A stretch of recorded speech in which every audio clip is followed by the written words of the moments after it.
Allah Subhanahu wa taala berfirman, "Ana 'inda dhanni 'abdi bi, falyadhun bi 'abdi ma syaa." Sungguhnya aku tergantung persangkaan hambaku. Oleh karenanya hambaku silakan dia berprasangka dengan apa yang dia mau terhadap diriku. Jika dia berbaik sangka berupa kebaikan, maka kebaikan baginya. Jika dia berprasangka buruk, maka keburukan baginya.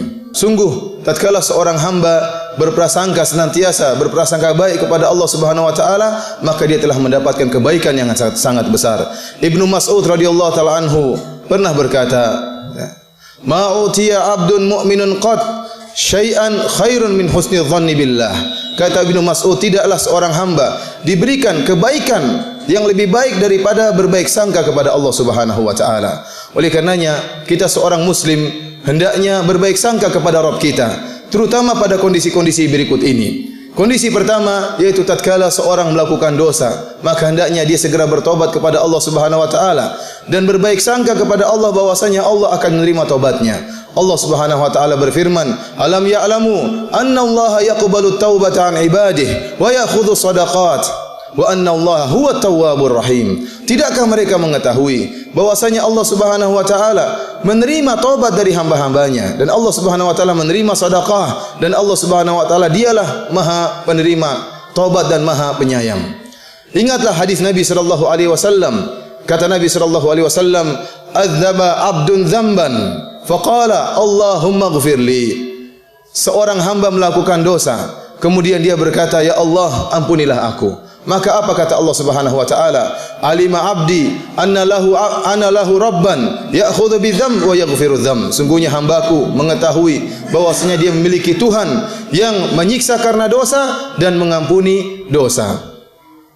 Ghafartu lahu, maka Allah Subhanahu wa taala pun mengatakan, aku ampuni hambaku ini. Tsumma makatha masyaallah, kemudian hamba ini dalam beberapa waktu tidak bermaksiat, kemudian dia bermaksiat kembali. Fa'adnaba dzamban akhar, terjerumus lagi dalam kemaksiatan. Kemudian dia segera berkata, Allahumma ghfirli, ya Allah ampunilah aku.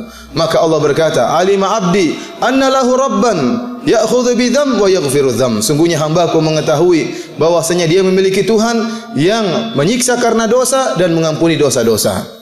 Maka kata Allah Subhanahu wa taala, "Ghafartu lahu," aku ampuni dia. Tsumma makatha masyaallah, kemudian dia bertahan tidak melakukan maksiat, kemudian terjerumus lagi dalam kemaksiatan berikutnya. Kemudian dia berkata dengan penuh keyakinan dan husnudzon, berprasangka baik kepada Allah Subhanahu wa taala, dia mengatakan, "Rabbi ghfirli, ya Allah ampuni aku." Maka Allah berkata, "Alima 'abdi anna lahu rabban ya'khudhu bidzam wa yaghfiru dzam." Sungguhnya hambaku mengetahui bahwasanya dia memiliki Tuhan yang menyiksa karena dosa dan mengampuni dosa-dosa.